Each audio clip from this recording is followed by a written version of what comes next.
So. I feel a story coming on. Not a story, just a little, like, does this happen to you type of question. Okay. So when you wear heels for a long period of time standing, like without really many sitting breaks, do your toes get numb? And if so, for how long after? Because I went out on Saturday night in really cute, chunky platform heels. And so comfortable, stood up the whole time, was going to fall off, like my feet were going to fall off by the end. However, when I took them off, I couldn't feel, my toes. And then, right now it's Thursday, so Saturday to Thursday, my second toe on my right foot is still numb. That's happened to me, and I think it usually is the one next to the big toe that just kind of gets squished. And gets all the weight. Like there's no air, like they're just kind of stuck. But that's what I've been dealing with. And it's kind of funny because every time I walk, I'm like, oh, you don't feel like it feels like phantom limb almost. It's like, it feels like nothing's there, but something is there. I hope. Yeah. No, I think that's happened where like it's lingered a little too long, and I'm like, do I need to see a doctor? Like, are the nerves okay? Yeah. Like, are we too old to wear wear heels that long now? It's been a while though, because I haven't worn heels in I don't even know how long. That was the first time in maybe a year. Yeah. Easily. And for that long. Oh gosh, yeah. Because what time did I start wearing them? I think around like 9 p.m. And then till 3 a.m. I was... I'm like 9 to 10? And then you go home? just to take a photo. Yeah. Yeah, no. I was proud of myself. Lasted till 3 a.m. with no Red Bull. At like a show or like a... Yeah, at a DJ show. Yeah. It was so fun. I missed that. I missed the vibe. Aww. I haven't been out till 3 ages and ages ago. That one was definitely not like we're staying out till 3. It was like, it just happens to be until 3 where we stayed out. But it was so fun. Was the show still going on? 100%. Okay. Then that makes sense. There's like entertainment. Oh, yeah. Also, my old ears going to these things for as long as I've been going to them. I can't hear you. Yeah. What? What did you say? It does take a lot of effort and like looking at someone's lips and like telepathically trying to be like, I understand. At that point, I have to physically put your mouth on my ear, and that is not a fun experience for anybody involved. But I don't know you like that. Right, but we're about to because I can't hear you otherwise, and you seem very adamant in telling me something. Yeah. It was fun, though. Still gonna go back. Well, I'll pray for your toe.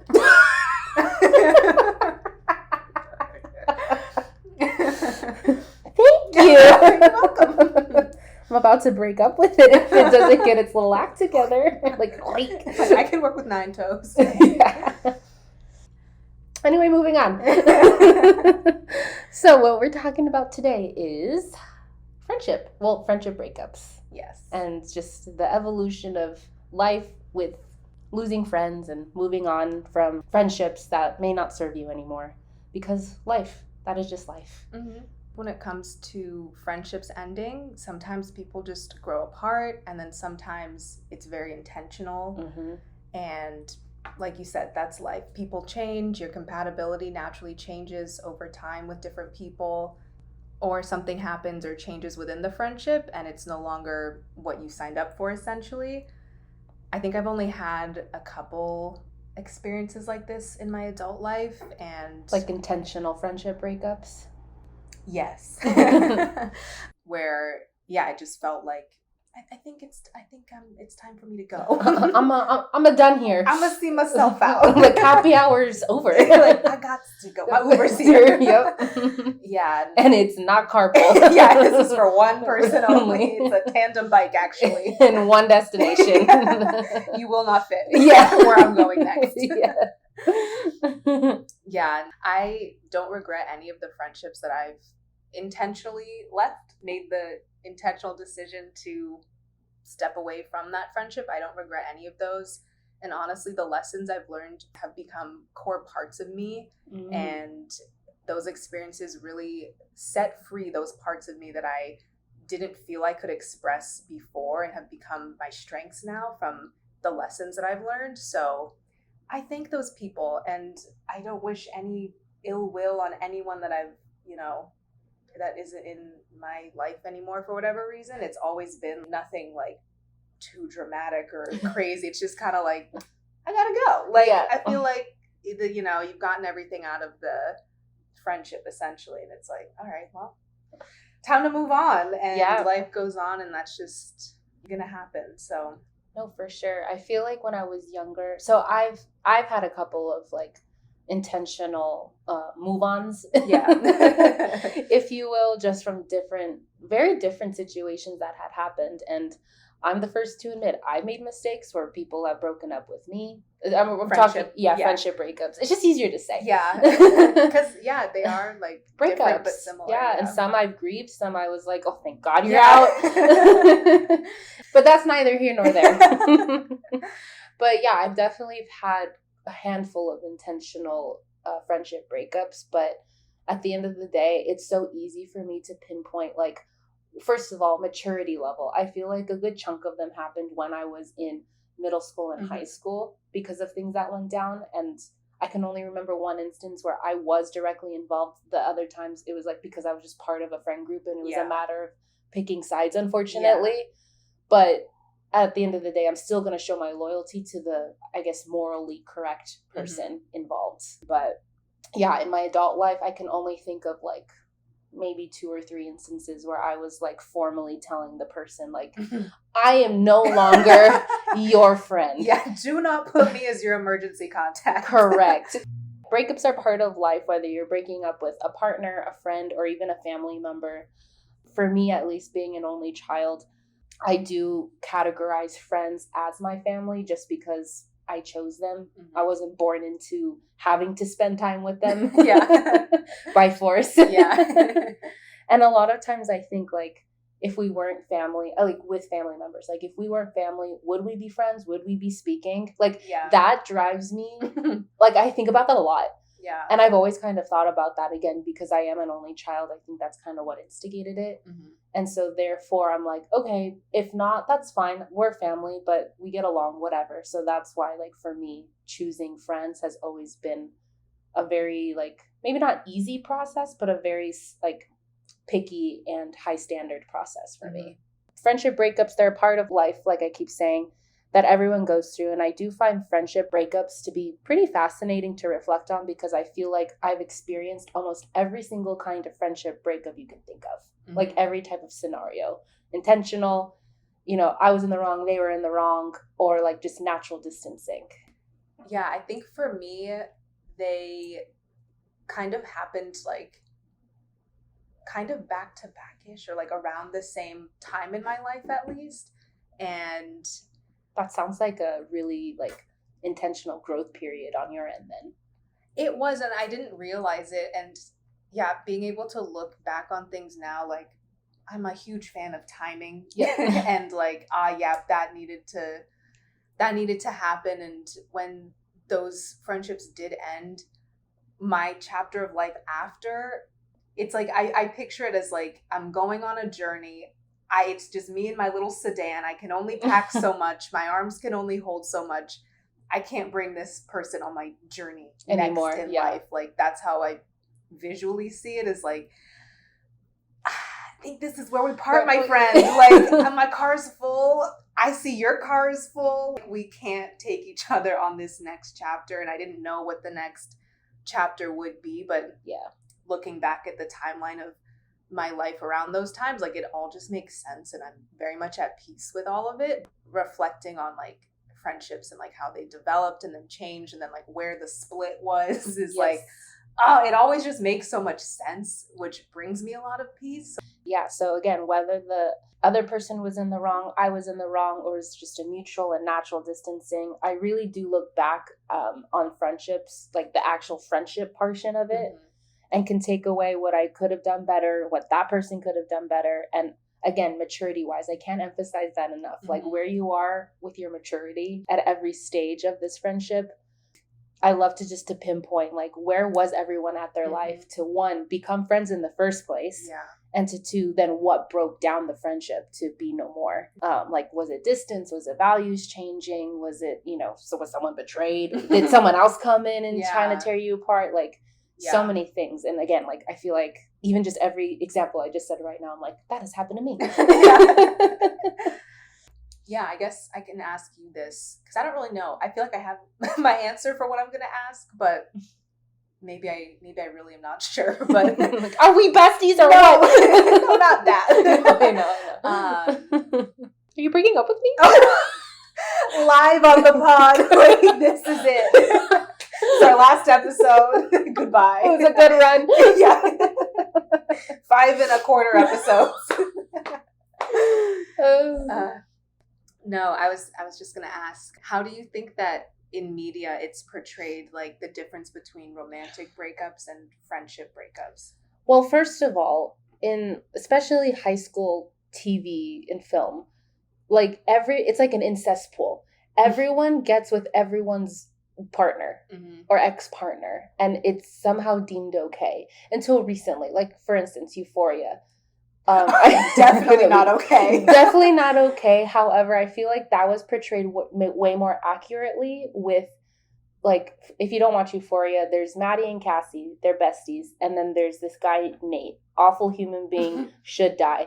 Anyway, as a character. Nate was with Maddie, they broke up, Cassie got with Nate. That's a classic trope that I love to see. I love to see the dynamic. How is that going to play out? And to me, Euphoria did it right, where Maddie was very upset with Cassie and, like, all of that. But then you get to a show like Riverdale. And then all the 4 main ones have all hooked up with each other, I think, at this point. Or at least kissed. Everything about Riverdale. Same. But at some point, all 4 of them have locked lips in some capacity and no one's mad. Or they are, but for like a single episode, and then they move on.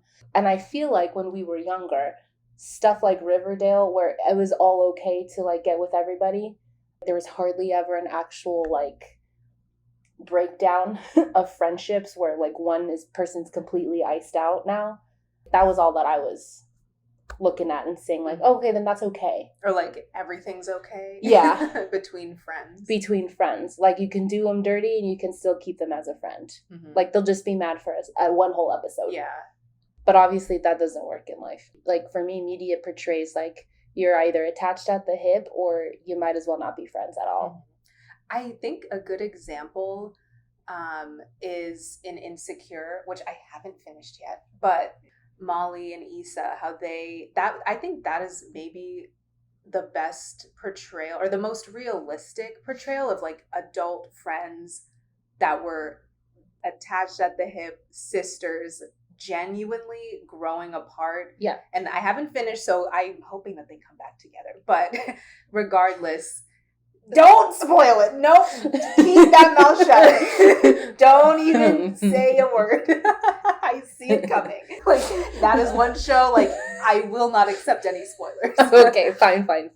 But just the progression of how their friendship developed and how they portrayed the downfall, or at least the change of the natural distancing. Yeah, of them being very close, and then because of real life adult things happening, they're kind of like just not vibing the way they used to. Yeah. So I think that is, like, a very realistic and adult way of portraying it. It's usually like high school or middle school, something with kids. But I thought that was nice to see, like, that can happen to adults too. It's not just like you lose friends when you're a kid. Like, it can happen whenever. 100%. Another example I can give is, like, college age or high school going into college age, Booksmart, that movie with Jonah Hill's sister, Bernie I don't know Sanders. her name. Imagine. No, I can picture her face and the other girl. And the other girl. Yeah. So these 2 characters, very much like us, where they pretty much have their own inside joke as, like, a language at this point. Like, the chemistry is unreal. Yeah. And they show them making different decisions about where they're going to go to college and what their next move in life is in general.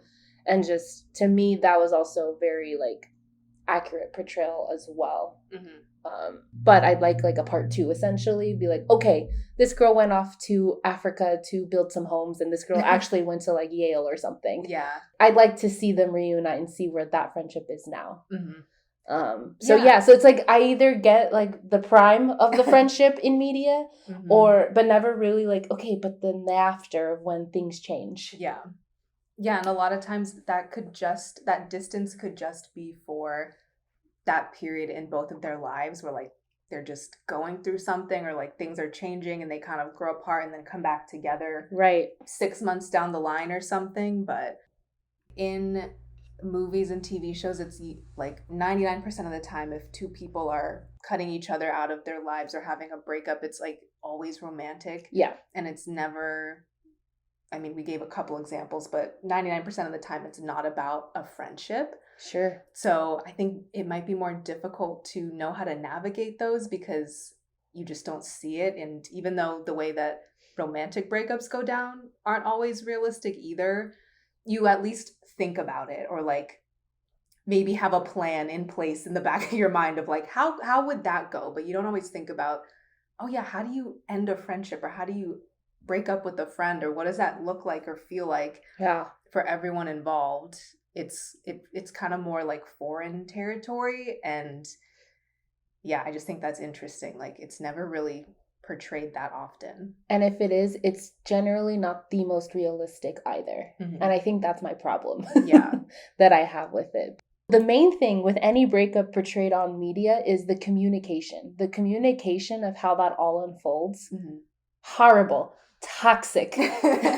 Gaslighting. Yeah. Projection. Yeah, and the main one I can think of is the new Sex and the City reboot, and just like that. Yeah. Best character left, and they gave their excuse as to what had happened, but all the girls in general still haven't, at least in my opinion, improved on their communication. So therefore, it's like I would like to see that. How did that go down in your 50 plus years of age? Yeah. No, I haven't finished that either. I've been like leaving the last bits of shows that I've like just haven't finished, but I guess that is another example of showing like a friendship breakup between adults, but then they didn't tell us why or what happened, or like if it gets resolved. It's just kind of like she's kind of there, like real life things that happen. They just like wrote it in as like they're not friends. Like, but why? Like, yeah, a 20-30 year friendship doesn't just like poof out of nowhere. Right. So, whatever. The writers did whatever they wanted, but yeah, it was kind of annoying. Like, we need more than that. No, seriously, especially such an iconic character. Yeah. And another one, I guess, that's not too terrible, but The Sisterhood of the Traveling Pants. I used to love those movies. I still do. Is there more than one? There's 2. Oh. They're good. I think I've only seen the first. Oh, we should watch. You'll love the second one. Really? Yeah. Okay. I trust you. Anyway, but to me, they're friends through and through for both movies, and they actually do show like how much certain pairs, I guess, grew distant from one another, and then how they kind of make their way back a bit. But that to me, I think, is one of the more realistic ones as well. Yeah. From our childhood. Yeah. Which is a lot to say. Yeah. That's giving it a lot of credit. Yeah. I think that we're both very much small circle people. Yeah, like you mentioned, like choosing your family or considering your close friends to be your family. I think we both are on the same page about that. If I meet someone and I feel a friendship brewing, I expect that they'll be there forever. I don't go into friendships thinking that they'll be short-term or transactional or temporary. And I never take friendships lightly or see friends as interchangeable people. Like I have a group of friends and I'll just pick one. Like everyone is very much an individual friend, and I love them for individual reasons, and no one's like grouped together as like interchangeable people. For me, friendships, I would say, again, just because of the only child thing, and I'm not speaking for all only children in the world. This is just me. Yeah. Especially with 2 parents who did work, and then, I had a lot of independence, alone time. I had a lot of alone time growing up. So for me, friendships just have a deeper, I guess, importance, or just a deeper differentiation than I see family. And again, that is just my opinion. Mm-hmm. Like, again, family is what you're born into, and friendships are people you choose to love, trust, and spend time with, just like you would with family. These thoughts and these questions then made me develop friendships that I considered to be very fulfilling. Again, like, I see you to the end. Mm-hmm. There's no expiration date here. Yeah. Also, too, like, patience. The patience to take on maybe not so favorable behavior from family can be different, even if not, I guess, higher because they are family. And I feel like I always want to even out that playing field. Like, people are people. The people in my life, you all have an even playing field with my patience of what I can take from you, Mm-hmm. and vice versa.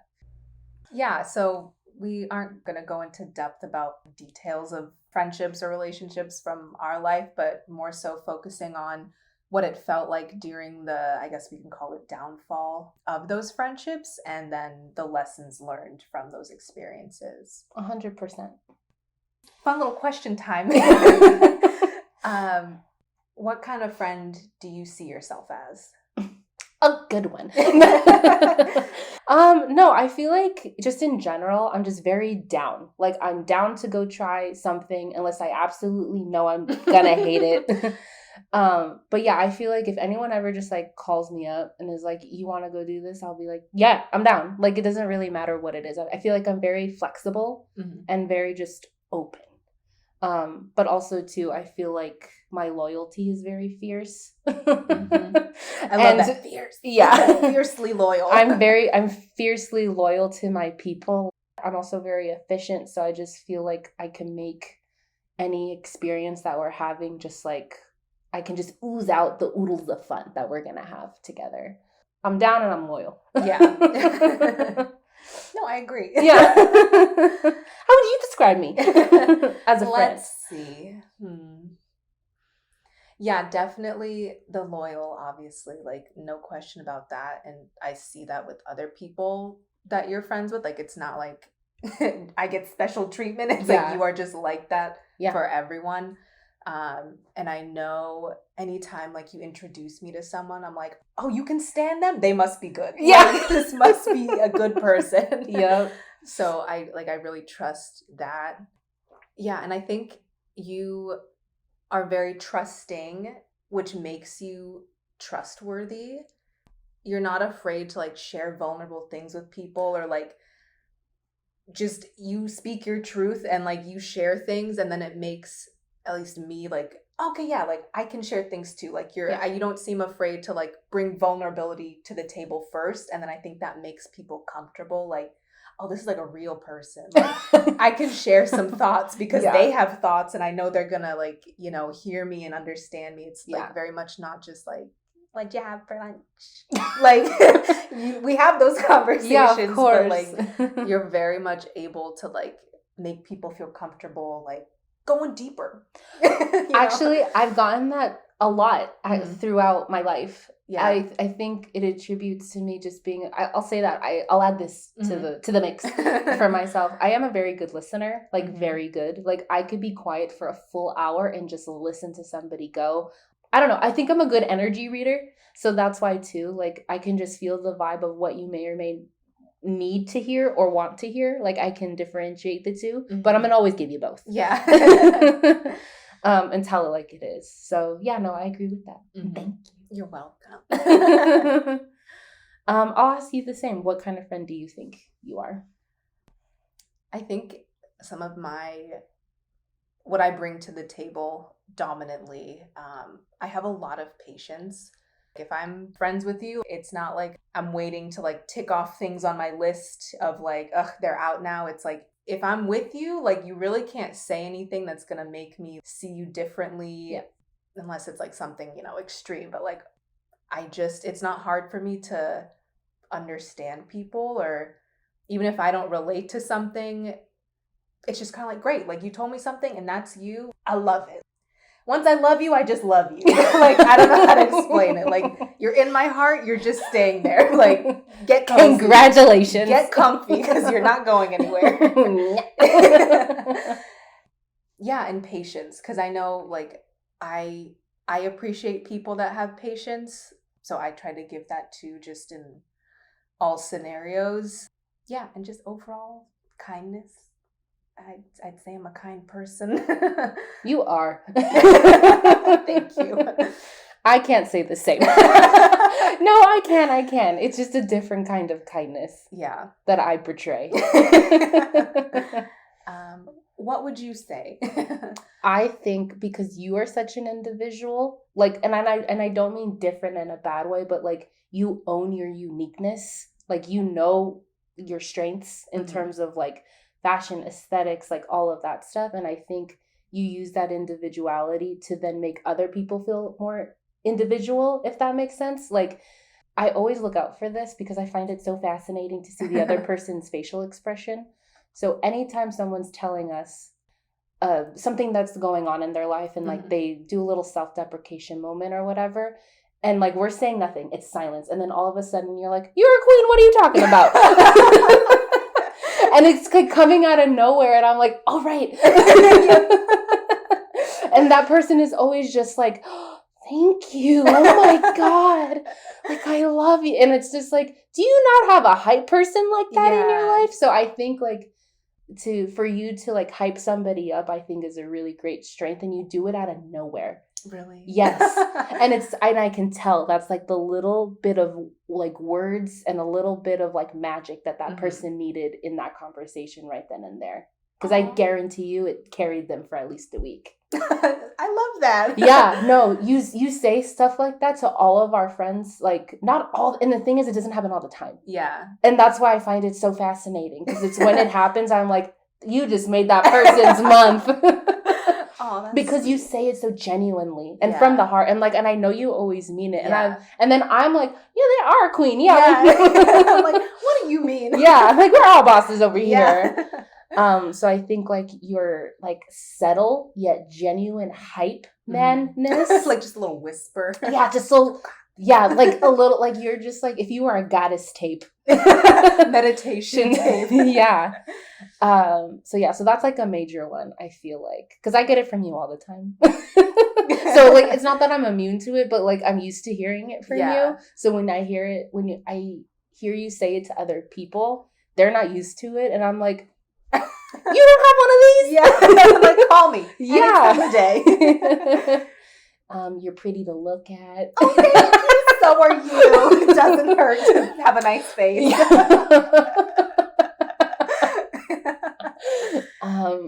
You're also a very good moral compass. Very good moral compass because of your kindness, like you were saying. Like, you just exude like this peaceful kindness about you, this Zen quality that like I feel like you're always able to bring either just the two of us or the group back to center when it comes to just like, where do we all gotta be? Yeah. And if so, okay, let's gather, let's go. So yeah, I just feel like you're always able to bring a conversation back to like, okay, but like, let's be kind, let's be good. Let's actually like pinpoint the reasons why of something or other, instead of all of us going off for like no real reason. Yeah. So yeah. Thank you. Yeah. I mean, we could sit here all day and go back and forth with like just a few examples, but pick and choose. Yeah. But yeah, I say those are the highlights, I guess, of what I notice and to like take in as like not most important, but just it obviously does something to me to make me think that those are the things that stand out the most. Yeah. You also elevate me to dress better. But that's an individual thing for me. I don't know about everybody else. That's funny. Yeah. But it makes me feel good. So it's not like I have to, like, it's not a feeling of like I need to keep up. Again, but then that also goes into the same note of like you bring out people's individuality because you're such an individual. You own that. That's cool. And I feel like you make other people own their own individuality, which I think is so important. Thank you. Yeah. We are kind of on, and we've talked about this, like we are on opposite spectrums when it comes to patience. Yes. Oh my God, yeah. And so I think that we are good for each other to like meet in the middle of like, I sometimes have had like way too much patience and you sometimes like don't have enough patience. And you've taught me how to like lean a little more like would Alyssa be putting up with this? I don't think so. And like just seeing like how you are has given me more strength and confidence to like stand up for myself and like speak out in certain situations where I'd usually just not. And like I'll talk more about that, but you've helped me with that where I'm like, channel Alyssa. What would she be doing? What would she be prepping for right now? And I'm like, okay, I'm ready. Like, you're like in me, like you're in my brain, like, nah, nah, nah. And I'm like, yes, that's what I needed. I'm this like little cartoon version in your head, just like Lizzie McGuire, just it's me. Yeah, and all you have to do is just like give me a look and be like, come on. Girl, like, Gorley. You know what to do. Like, get your boots on, let's go. Like, Jaclyn. I'm using your full name now, let's go. Yeah, so I've definitely grown in that way and felt more confident with like speaking up and like, you know, putting people in their place when they need, or putting myself in my place when I need to. 100%. Just because I feel like that's always been easy for you, and like I said, we've been on like opposite sides of that, so I feel like we're good for each other to like help each other meet in the middle in that sense. So I guess we'll get into our own experiences with friendship breakups and what it felt like during those downfalls, what our turning points were, all of that. So with anyone that I care about, I have all the patience in the world until I have none.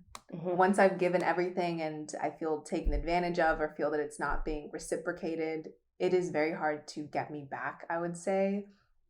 I do only give that level of grace and patience to people that I feel are worth my time and who I feel like will give that back to me. I give everything start to finish of that friendship, but then once my cup is empty, it's near impossible to refill it. But that does take a long time. Yeah. Obviously, you start a friendship because you get along, you see positive, beautiful traits in people, and friendships always, at least for me, start out on the right foot. That's the intention. Not that it can't be the other way around or that first impressions can't be off, but that's just how they've always started for me. They've always started like, oh yeah, this is going to work for sure. Yeah. I'd say same for me as well in terms of like initially knowing whether or not I can see a friendship form here. Mm-hmm. I think it's important to think about, I think like you mentioned, who you were at the time of these friendship breakups, who you were at the start of these friendships, and then who you are now. Because I think that has a lot to do with everything involved with that friendship, why that friendship lasted as long as it did, why you were even friends in the first place. All of that depends on who you were at that time. Definitely. So for me, the turning points, I would say, are pretty consistent in the experiences that I'm thinking of, but the downfalls would begin when I would start to feel taken advantage of in a friendship, but I wouldn't want to admit it, or would always find a positive or make an excuse for the other person really without even realizing it. And I would find that I would stay longer than I wanted to, but I didn't see an escape route. I would almost wait until I had like a good enough reason to leave. I'll touch on that more later, but yeah, I especially when this was like the first time happening, I didn't have experience like how do you end a friendship, like either intentionally or drifting. But I'm like, I feel this one needs to be intentional, but I don't know how to do that because I don't really see it and I've never had to do it before. Right. I can also imagine how more difficult it is as well if you're maybe forced to see this person every single day, like in a group setting or because of work or because of school. Like, yeah, I can imagine how hard that is to want to distance yourself when, you know, you're kind of in a forced space. Yeah. That was definitely one of my issues when it came to having to have certain people in my friend group, especially in middle school. Yeah. Oh my God. The amount of people I was just like, we don't vibe, we're not friends, and that is okay. Yeah. A lot. But because my class size was so small, there was hardly any room to not have friends. Yeah. Like it would have been weird. Yeah, at least in your adult life, most people, unless it's someone you work with or see all the time, but most people, it's like you're able to create that distance because you don't have to see them every day. You're not sitting next to each other at school. Right. Yeah. Yeah, it's different. in school or in like the just real world. Yeah, just the different settings you find yourself in when you want that breakup to happen from a friend. Yeah.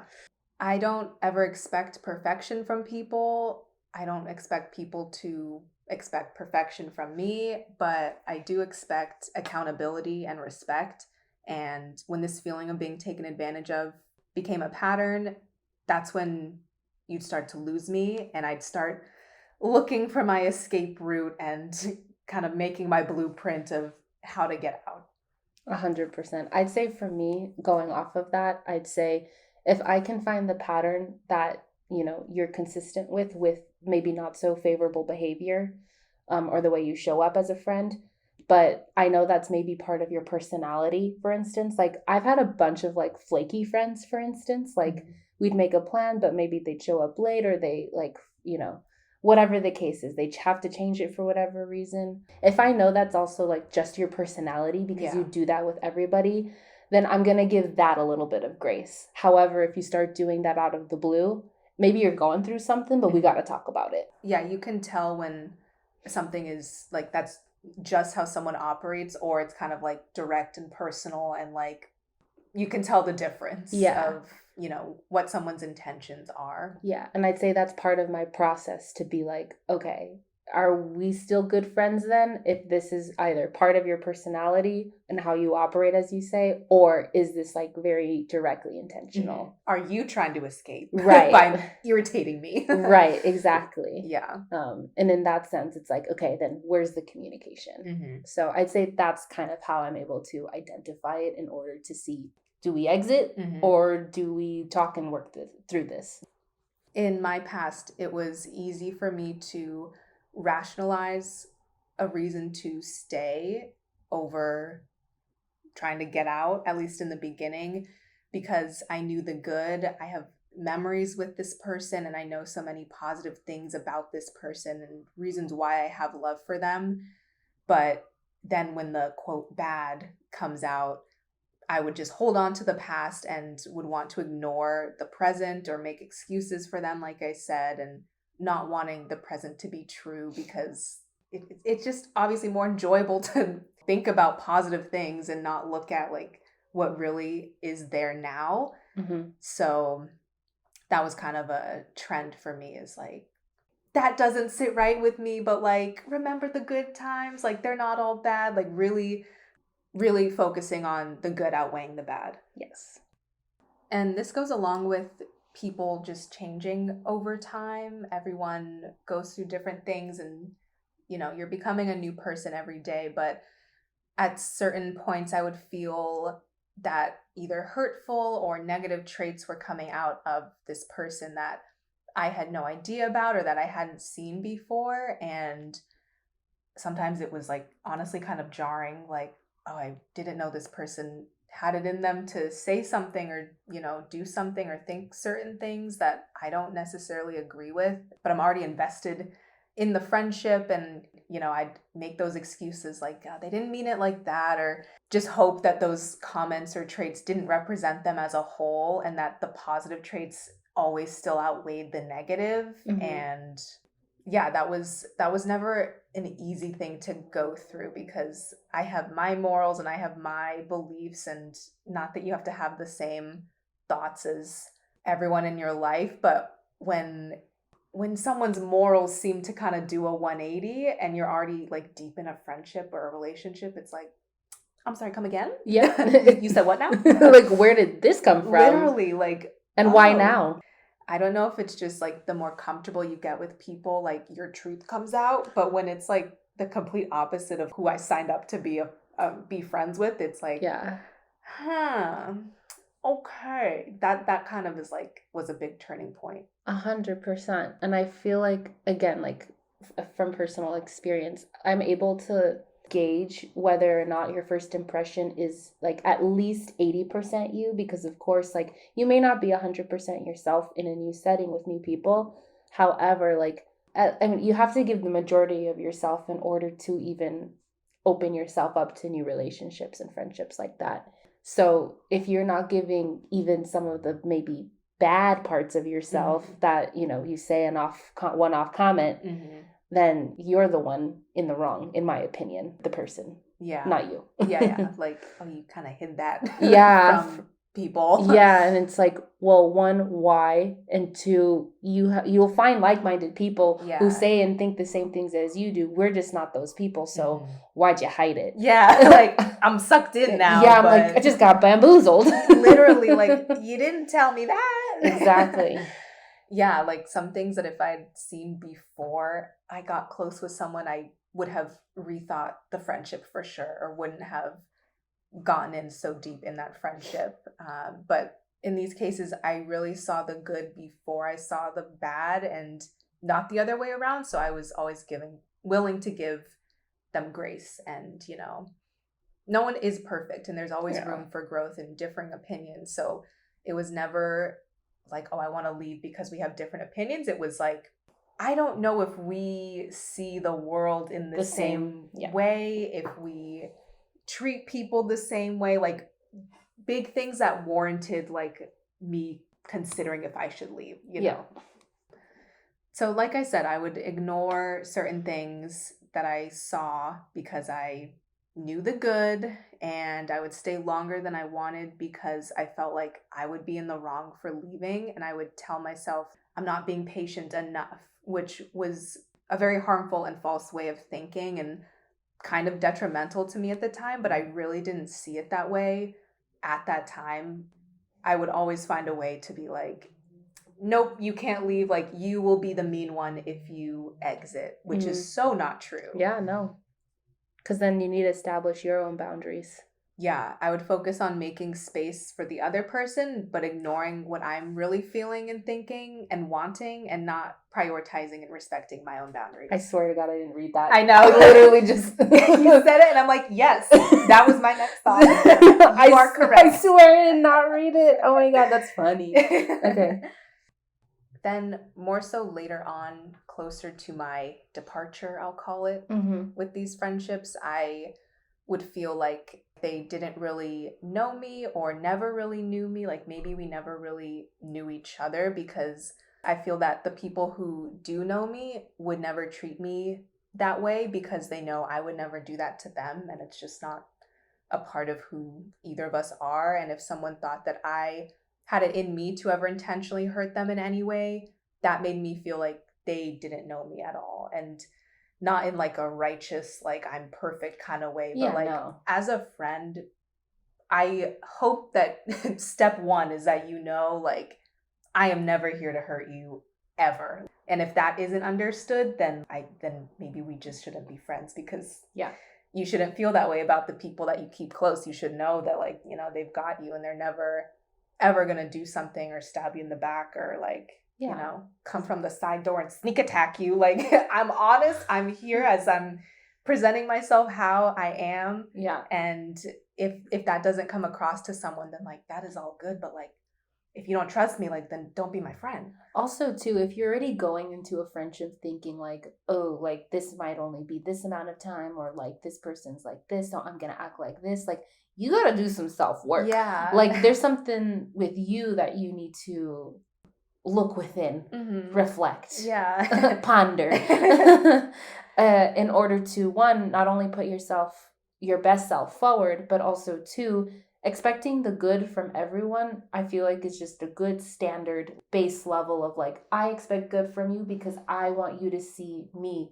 I want you to view me as someone who you only expect good from as well. Yeah, it should be mutual. Yeah.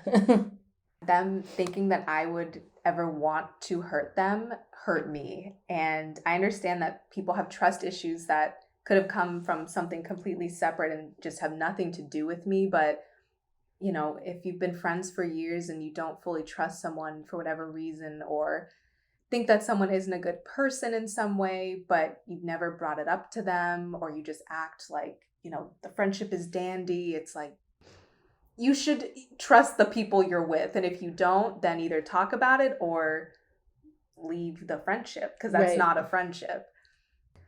Everyone's definition of friendships differs greatly, and that is important to remember.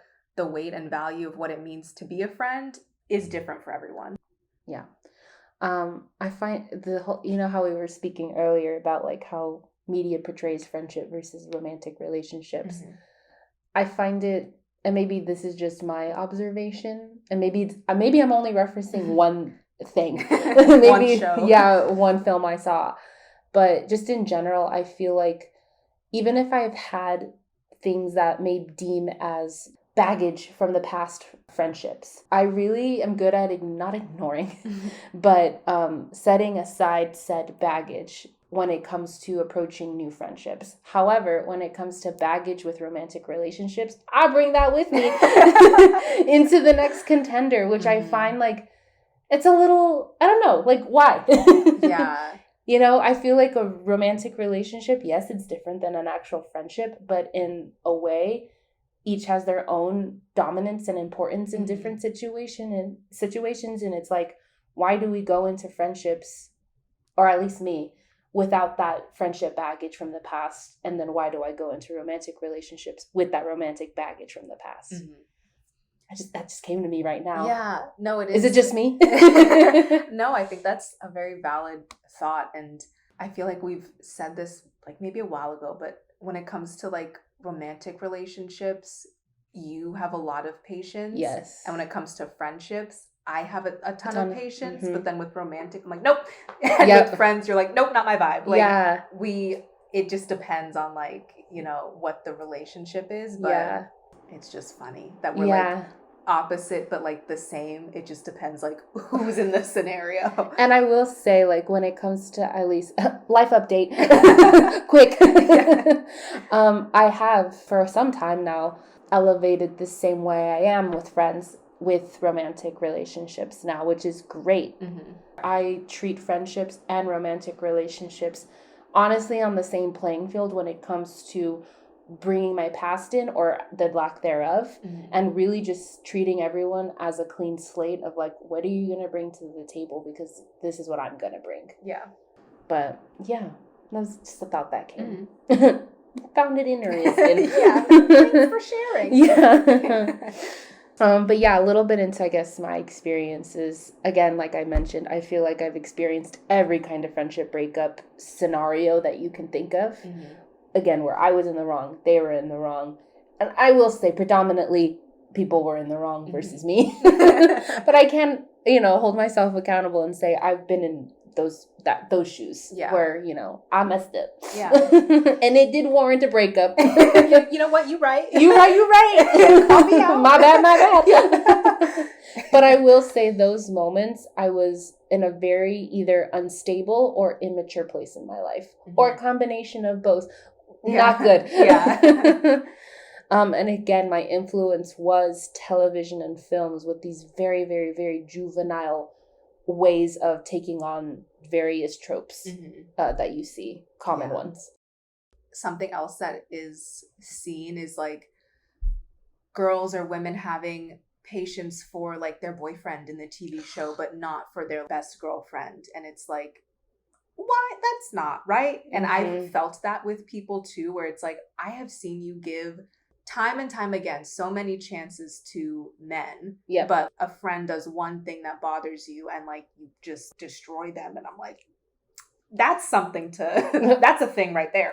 Like that's not good. And I think that probably some of that does come from TV shows and movies where it's like, you do anything for your prince, but that isn't portrayed in like an equal, healthy way. Yeah, no, it's very toxic. Like that's not how that works. And again, with the communication aspect of it all, I feel like that, especially in reality television, that influence of horrible communication is just executives, everybody in that world who present these programs, who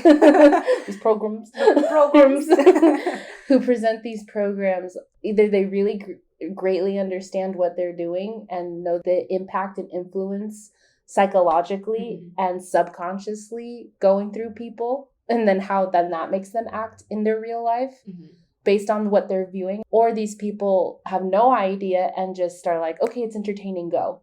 But yeah, just in general, I kind of go off of this now, like, speaking as an adult. An adult.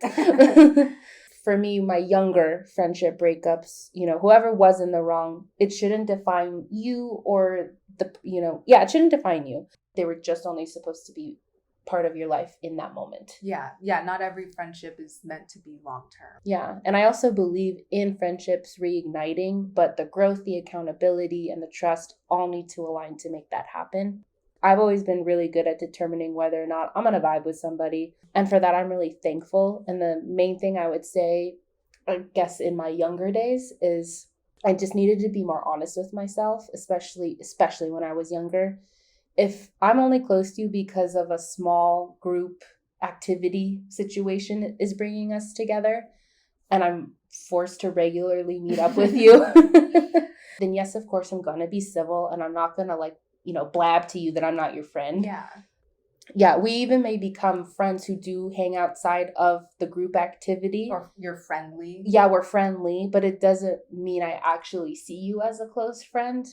And I know that sounds really harsh, and it's honest, but that's where I think when I was younger, I needed to come in the first place and just put my foot down and respectfully either skip out on a social situation outside of that group activity, or just make it very clear, we're cool, but we're not close. Yeah.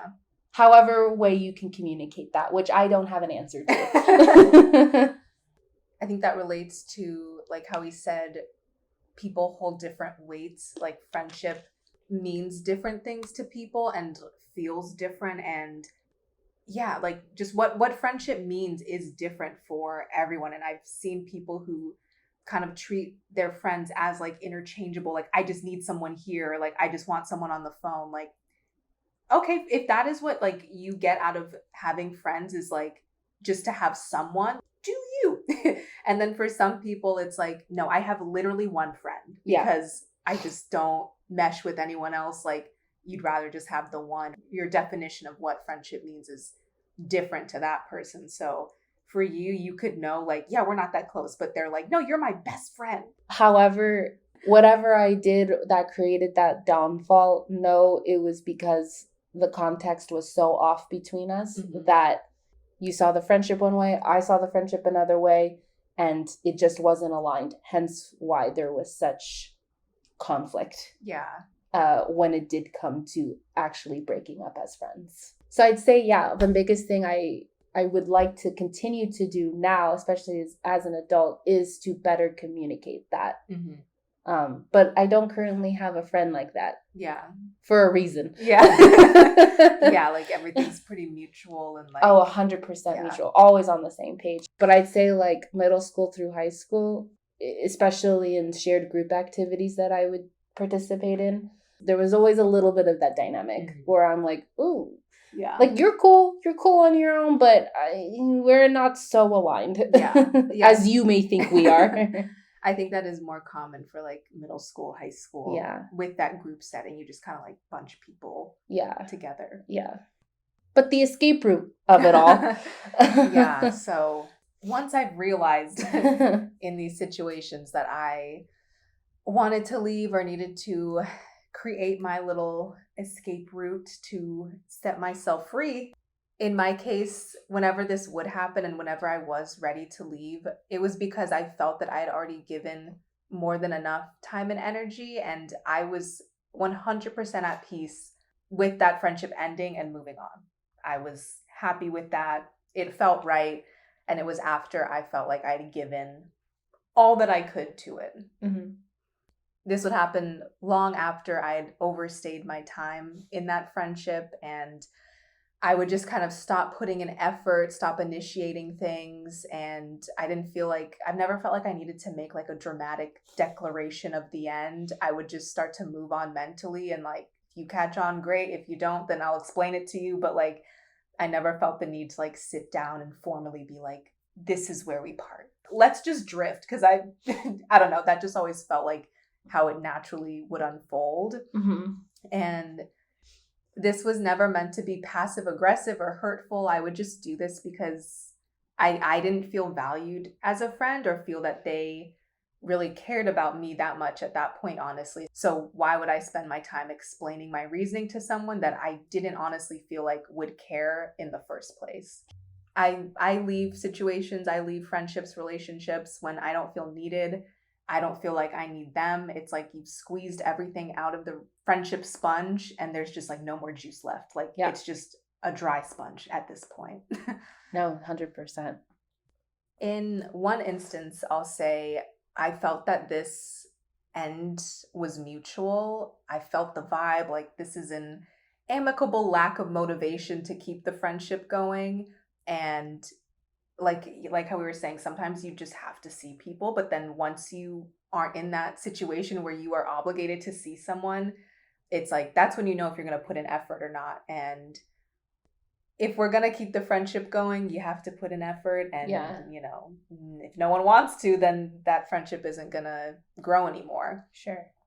Well, if I'm not calling you, you're not calling me, I guess we're not seeing each other. So, you know, it's just kind of done. Like, bye-bye. Yeah, like ta-ta. Nothing dramatic, just kind of like peace, like peace out. Like the definition of peace out. I've also had an experience where I had already mentally removed myself from this friendship because I had assumed that this other person had too. And again, like I'm very happy making my own peace. And so I had already mentally checked out, made my closure, wrapped up that chapter, and was just like, all right, time to move on with that. And when someone tries to come back in like nothing happened, it's a little uncomfortable or like they forgot everything that had happened and, you know, had never apologized or acknowledged what had actually happened. And that is hurtful because that's the feeling of getting taken advantage of or thinking that someone can take advantage of you. Like a bunch of things can go down, no apology, and just kind of like wait and then come back. Hey, bestie, like, no. You missed me? Like, I missed you. If it's been months and you haven't apologized, I'm just assuming you're not going to. So that is when I take it into my own hands and make my own peace and move on and not sit around and wait for that other person to come and apologize. Like I never expect an apology at that point. I'm like, the window is closed. I'm living my life. I assumed you forgot about me. Yeah. And I was okay with that. Yeah, you're setting your boundaries. Yeah. Even if it means not actually being like, okay, bye. Yeah, like I'm never gonna like beg for an apology. If someone wants to apologize, I feel like they will. I also feel like apologies are more for the person apologizing. I don't know why. I feel like anytime I get an apology, I'm like, whatever, show up different and be different. Yeah. And I feel like the actual act of apologizing is always for the person to get whatever they need, that piece to move forward, to be better. Mm-hmm.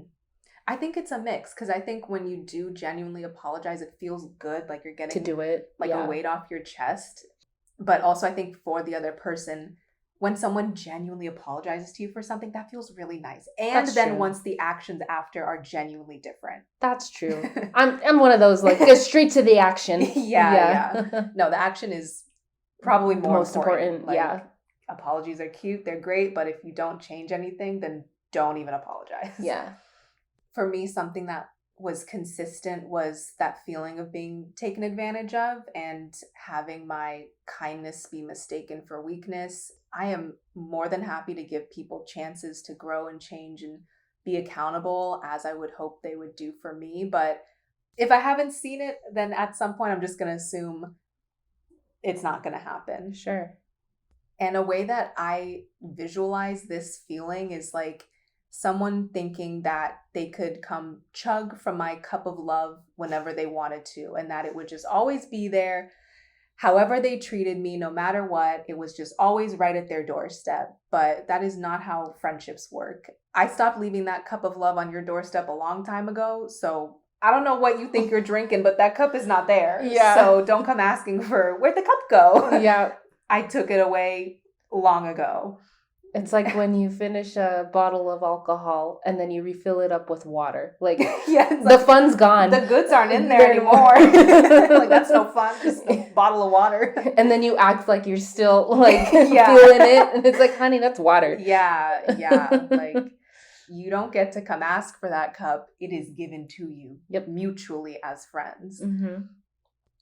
So in that case, when someone comes back after I've already removed myself and moved on and am not expecting them to reach out again, in that case, I'm happy to explain or be honest in that situation. If I've already checked out and someone comes back, I don't act like we're best friends. Like I will say like, oh, hey, let's skip the small talk. Like, here's where I've been at, like, and just be very honest about like, you hurt me by doing this. This is how that made me feel. I didn't say anything because I didn't even think you cared. Very much just open about like how they made me feel. Like I won't act like everything is good and dandy after I've already moved on. And this is already after the fact of like, not to like be negative, like this person can't change without you addressing it. This is already at the point of like, oh no, you're the friend. You're too far in deep with what's going on with you that like even me just coming to you before checking out probably won't make that much of a difference. Yeah. This is like after I am like have been done dirty and it's like I am a fool if I stay longer. Right. Like this is not after like one instance. This is when I am done. Yeah. Like got it. It's always been warranted. I can say that with confidence. Like it's never over like something petty. Of course. But yeah, when I do explain or when I have explained, you know, the reasons for like why I'm not just gonna be all buddy anymore, sometimes I have still felt like I wasn't heard or like this person isn't really understanding like the effect of their actions. And I'm not here to like sit and teach someone like what it means to be mean and what it means to be nice. That is an individual process to learn. This is how I should treat people. This is not how I should treat people. We're adults. I'm not going to hold someone's hand and explain how to be a good person. Like exactly. You should be able to figure that out. In order to be a human being, a functioning human being in this society, you should know how to treat people. Yeah. And that also starts with knowing how to treat yourself. So always look within first, because anytime I've ever been in the wrong, at least in my adult life, even if it's just like a one-off thing I said and I'm like, oh shoot, that probably was not appropriate to say. I always look within and be like, why did I say that? What about me that I'm thinking of myself that made me say that? Because it feels like I'm projecting in a way. So the closer you can get to actually looking within, reflecting, why did I either say or do these things, the easier of a process it's going to be. The less you focus on the other person of either why you did it to that person or why that person's doing it to you, you've got to look within yourself. 100%. And I think I've always tried to have that grace with people where, you know, once I've had these situations where I'm leaving a friendship, it is not because I think that there's some horrible person. Like I do try to think about it in that way. Like this person is treating me this way. How are they treating themselves? Like that comment has come from something that's going on with them. Yep. Even though it's being projected onto me or said to me, it's hurtful, but it's not about me at the end of the day. It's like, you've got some stuff to do and work on. Like, I hope that you do. Yep. But I'm out. You got to do it. You got to do it on your own time, on your own way. Yeah. But I don't need to be here for that. Yeah. You can't change someone for them. You can't change someone else. I don't take that personally. I just don't need to be the punching bag when like the work needs to be done on your own within yourself. Exactly. Yeah, so although these were not enjoyable experiences or interactions, having to rehash or explain all the reasons I thought the friendship was done, and then being like, oh, I guess I have to explain it. You know, that's not the most enjoyable experience, but that allowed me to stand up for myself and speak my truth and not let someone manipulate me anymore.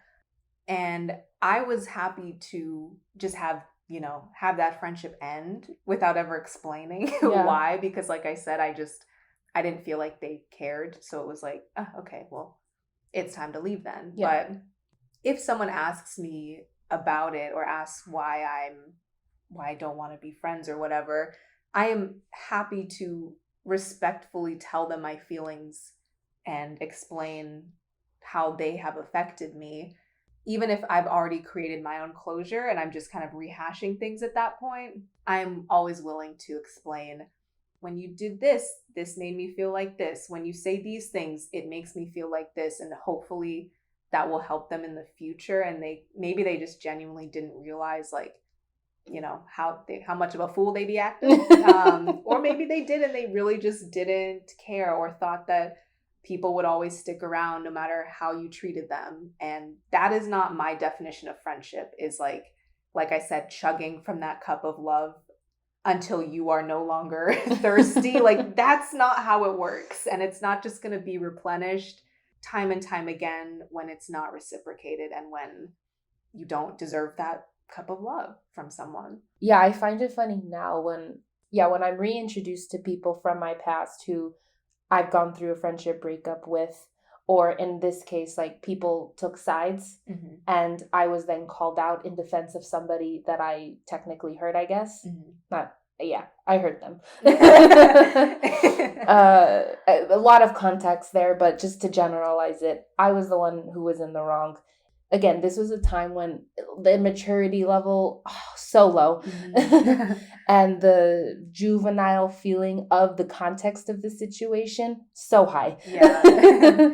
And the third parties coming in, putting in their 2 cents and creating that rift, awful. Yeah. Very, very influential. So it's just kind of funny now when I get reminded of these people, because when these instances happened when I was like maybe 18 or 19 years old, some people like, okay, wrote me off forever, you know, said their piece, closing the door here. I understand completely. And now I swear, like 5-6 years later, they follow me on Instagram again. And I'm like, the last time we spoke, you were trashing me left and right. So we're good now? Yeah. Like, what is this? Maybe you've grown and actually seen the actual context of this situation where not only both people were in the wrong, but both people were being very influenced by the third party that came in order to really drive the full wedge between the two of us. Yeah, like what would have happened if no one else had been involved, or if you hadn't had other people influencing either person? Like, were we even the ones arguing, or was it the person in my ear and the person in your ear? Yeah. And then it played out because of other people's opinions. Or the actions and decisions made that then you put your own twist and definition to it. Yeah. When in reality, it really was the outside influence that was the supreme one in the wrong, that made the decisions and actions on my end kind of follow suit, and it wasn't right. But yeah, it's just interesting to me that when people do come back, even when it's just a follow on social media or whatever, it's like, where was the conversation then to come back into my life like that? Yeah. And vice versa. I think that, sometimes that is kind of weird, of like, did you forget what went down? But also maybe as like teenagers, you have like a friendship breakup, but then as adults, you haven't had any kind of relationship as adults. So someone's like, let me maybe, like, I kind of miss that person. Like, I'm sure we've both grown a lot. It's been a long time, but sometimes you're still just like, no, that person's like, I don't want a friendship, or I don't feel the need to, like, you know, open that up again. Like, I think it just depends what people are comfortable with. It's like a romantic breakup. If two people break up, why would you get together again the next day if you haven't solved any of the issues that caused you to break up in the first place? Then you're just getting right back to where you were. Nothing has changed. It's going to be the exact same relationship. Exactly. Yeah. Like, unless our paths are crossing on the street, it's just a no. Yeah. Like, I'm probably not going to give you the time of day, and not to be harsh, but I think it's just best for the two of us. Yeah. Like, it's just mutually, like, I don't think of this person anymore. Like, eventually you just aren't in each other's lives. There isn't really like a realistic probability of like coming back together. Yeah. It's like civil interactions if you were to ever cross paths. Yeah. No real desire to be like, let's start over. Like, I'm honestly good. Yeah, I'll say that. I'm civil, but then if you try to be chummy again, I'm cutting that off then and there by either just straight up walking away from you, or, you know, I start going down like, don't you dare. Did you forget? Yeah. Because I didn't. Yeah. But that's just me. So some lessons that I've learned from these friendship breakups that I've experienced. I think the biggest one that I've touched on a bit is having too much patience and that becoming harmful to myself, and having to learn where that line is of being patient and giving people grace, but knowing when it really isn't necessary or when I don't actually need to do that. And how many chances, you give to someone before you're the fool for staying one more time or waiting until that thing happens again or they say something again. And I'll say with me, kind of on the opposite end, I need to be a little bit more patient and a little bit more soft and sometimes a little bit more understanding in order to really see big picture. There's probably a reason why this person is acting this way. Let's differentiate and see if it really is like a deep-rooted issue that they're just kind of on their own boat. They need to figure that out. Or they, are just going through something and it was like a one-off thing. And I don't need to add that to like the bowl of, is this starting to be a pattern or not? Yeah, but just knowing where that line is essential, and listening to that and not ignoring that. Your gut feeling is not going to go anywhere, and you can ignore it for as long as you'd like, but it's loud and it eventually will win. So the sooner you can just listen to your gut and know that if you are being hurt or not in a safe friendship in any way, that you don't need to give that person patience. If you're being hurt, you leave.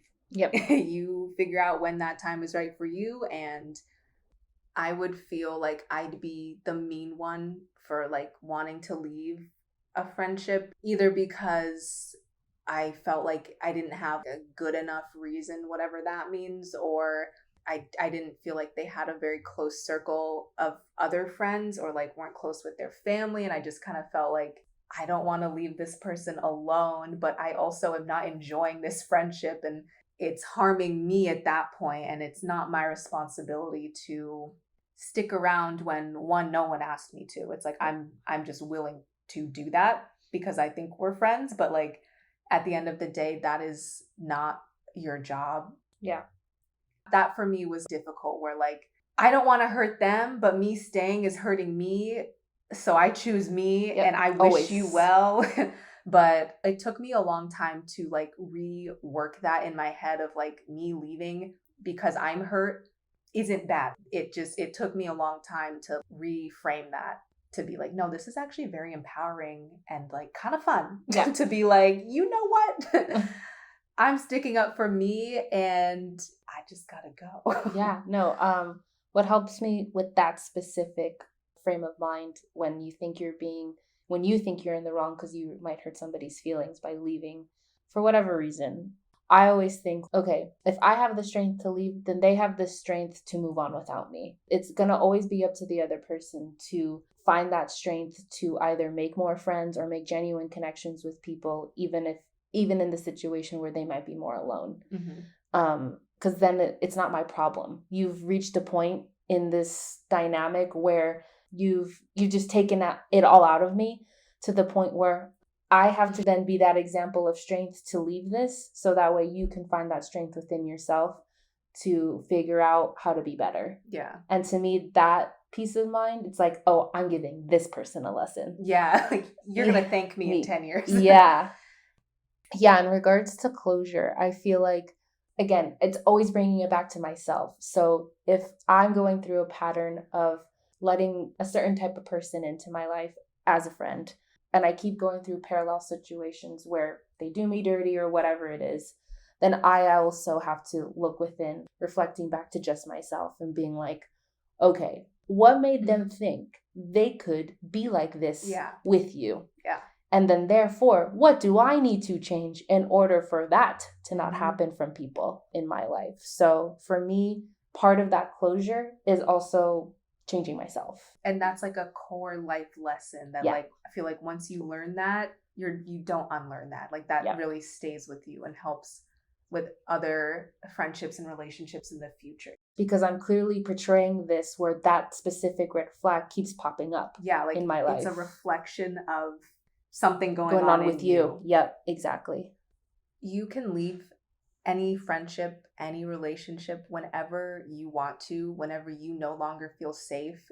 you don't have to wait until it's level 10 awful to have a good enough reason to leave something. That was something I learned. Oh, it could be worse. No, you don't need to do that. Like, you don't need to wait till someone like burns your house down to be like, maybe they're not the best friends. It is totally fine to know your boundaries and follow them. When you're good and ready to leave, you go, you leave them. Yeah, and I'll say this too.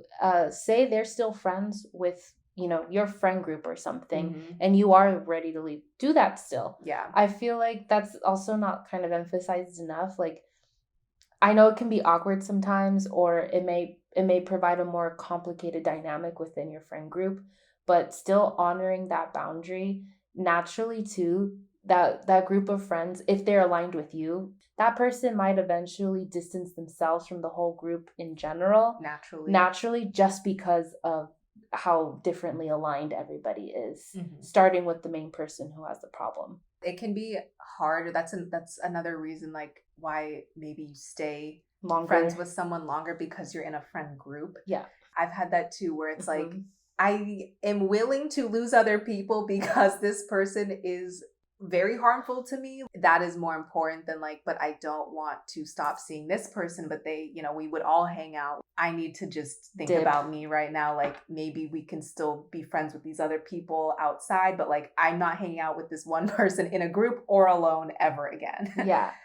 You don't need to like who your friends are friends with or who your friends are dating 100% of the time. Like, people are going to have their separate individual relationships with people, and you can have friends that get along differently with different people, and that's just kind of how it is. Yeah.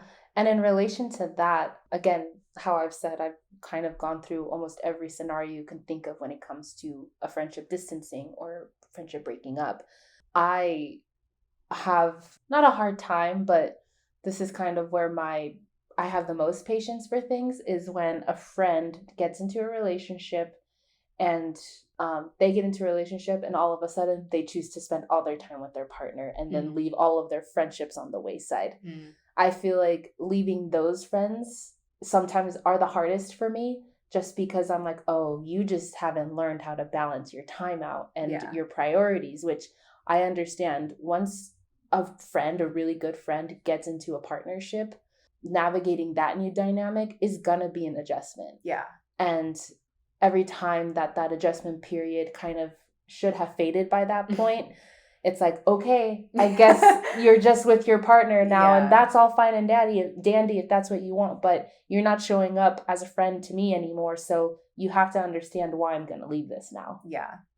And it is a skill to be able to balance different kinds of relationships and every kind. Yeah. Work-life balance. You know, like the list goes on. Yeah. And having done that a handful of times, actually, you know, starting in middle school, actually, all the way into, I would say, like freshman, sophomore year of college is when I really kind of went through that particular experience when it comes to friendship distancing. And those were hard. Those were especially the hardest because I always liked the partners, which was great. And of course I loved my friend, but there was just a time and place where I was like, you're not showing up the same way. Yeah. And I'm over here, like, just because I don't have a partner to do double dates with and spend this kind of time with, I can third wheel all day long, but I know you're going to want your alone time too. So yeah, navigating that was hard, but actually putting my foot down was the best thing I could have done. True. Yeah. Anyway, next lesson. Yeah. Another lesson that I love and truly believe in is if someone talks about other people to you, then they talk about you to other people. Talking about you, like gossiping about you, like not just like you're brought up in conversation naturally, like someone is going out of their way to tell you someone else's business. They are doing that to you. I've had to learn, like, you are not special in that sense of like they would talk about other people, but like they wouldn't do that to me. Yeah. First of all, that has made me distance myself from people when it's like, I didn't ask you about Susie's business, yet here you are telling me all this private information that I didn't ask for and I don't really feel comfortable knowing. But it also makes me not want to tell you things because I think you're going to go off and blab it. Yeah. It's like knowing that you don't have that respect for other people to keep their secrets secret. I'm not telling you anything. Like, that is not a good friend. And it's important to think about like how your friend treats other people as well. Like, maybe they love you and they're good to you, but they treat other people horribly. Like, that still isn't a well-rounded, good friend, good person. Like, that's still a big red flag in my eyes. Yeah, you're nice to me to my face, but you talk really poorly about this other person that you also call a best friend. You're doing that to me then, like, no doubt. Like, exactly. Why would I think that I'm like above that or that you wouldn't do that? If that's the kind of person that you are, then of course you're going to be doing that to me too. And this is a stark difference between someone being mean-spirited and gossipy and very, I guess, nosy and like, let's judge and speak about this versus like, hey, I kind of have this feeling about this situation with this person. Can I vent and like talk to you about it? Like, two completely different things when it comes to talking about other people. Yeah. That I truly believe that. If someone is willing to talk badly, genuinely about other people they claim to care about, they are doing it to you as well. Exactly. 9.999 times out of 10. I'd say 10 out of 10. Yeah.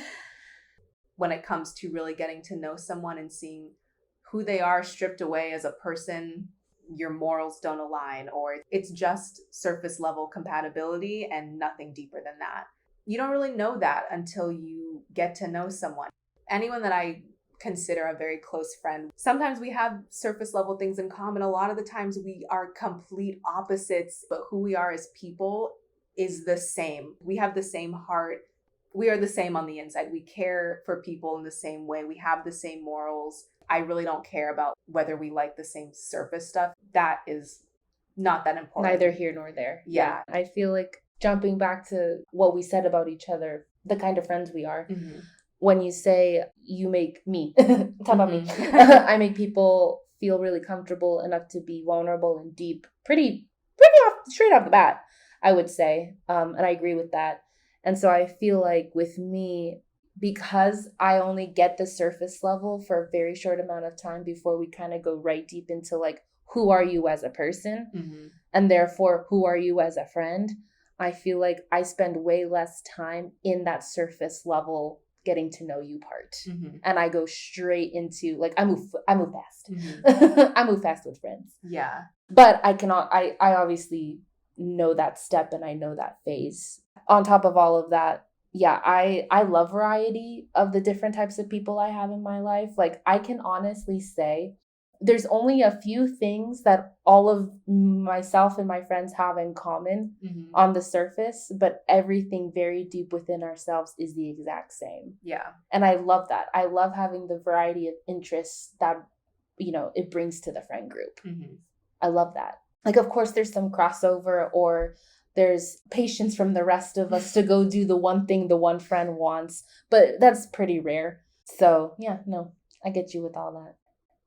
I guess my last little note or lesson is a lot of times when one person leaves, it is because someone else is coming in. And I love timing. I love reflecting on things and seeing the timing and how things played out and unfolded and having it be so clear of like, okay, like I just understand how and why these things happened.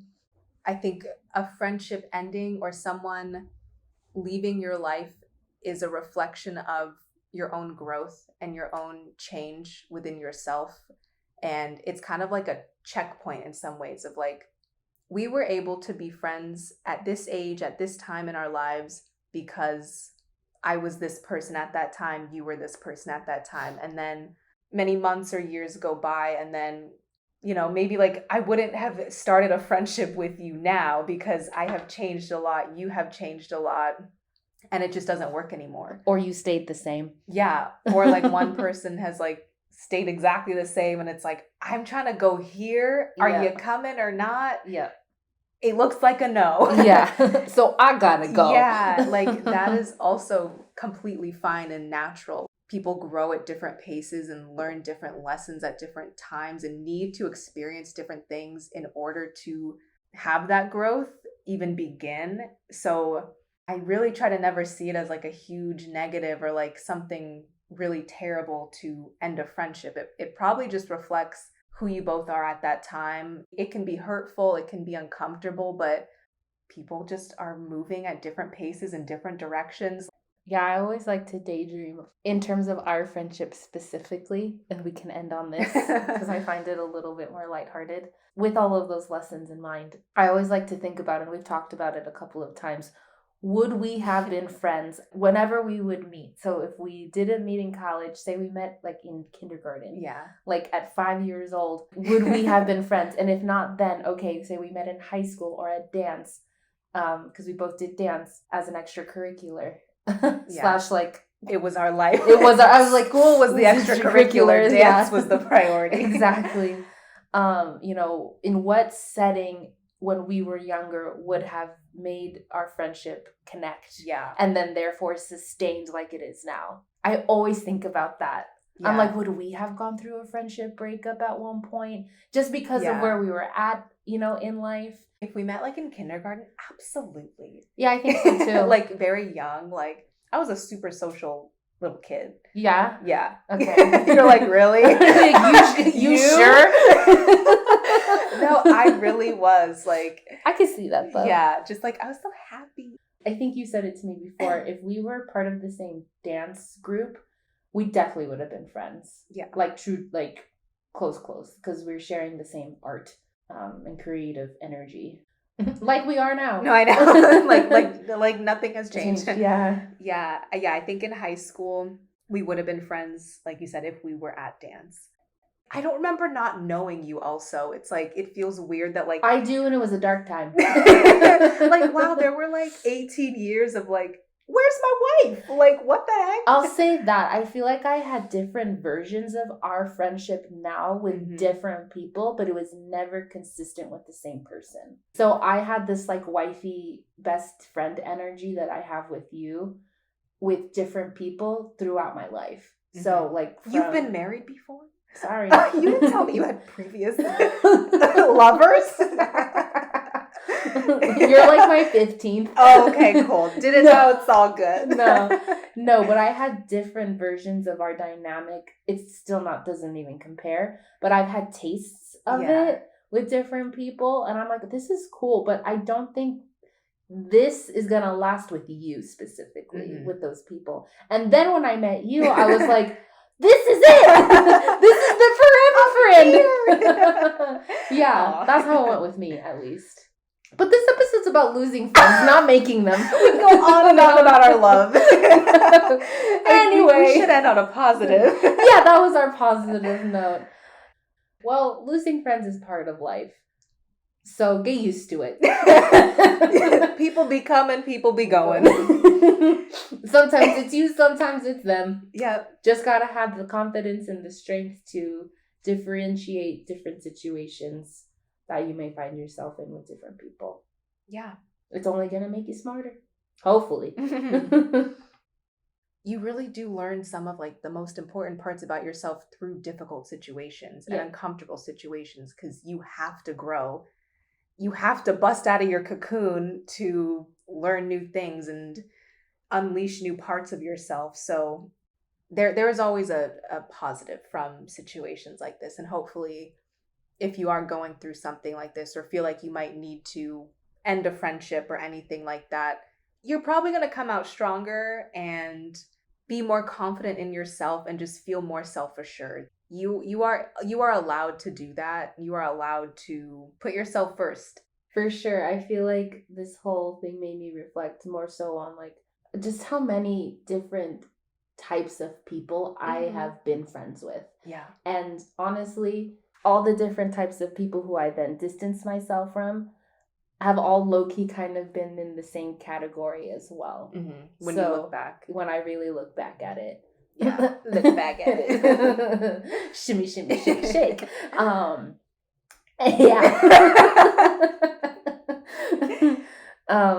Yeah. So for that, I'm very grateful to just be able to reflect back on that. Or if you're in a place right now where maybe you haven't had a ton of friendship breakups, or maybe not even one, and you've been able to stick with the same people. That's awesome. Mm-hmm. At the end of the day, you got to listen to your gut. If you're feeling emotionally unsafe or physically unsafe, always stand your ground and say, if I am uncomfortable, I get to leave. I have that right, with no explanation, or with all the explanation in the world.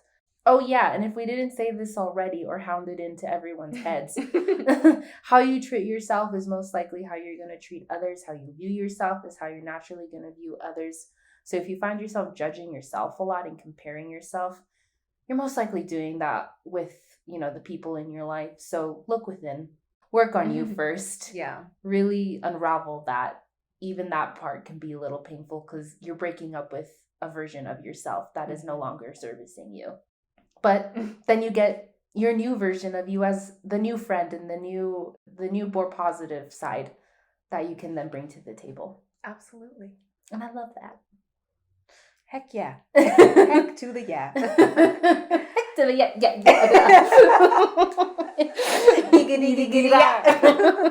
On that note, thanks for listening, and we'll catch you on the next one. This is Wifeys IRL.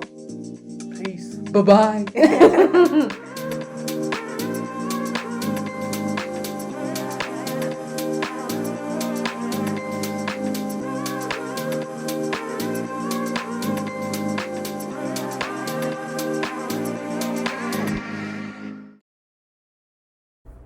Me. I was alone. Me. I'm just testing the audio.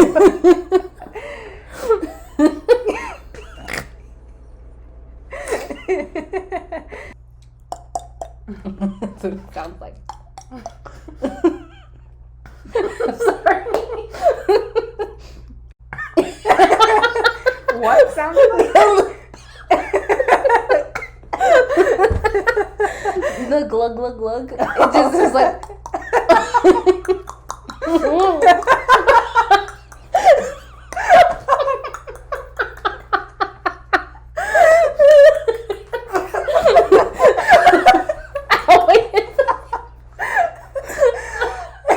I wish we had visuals for this.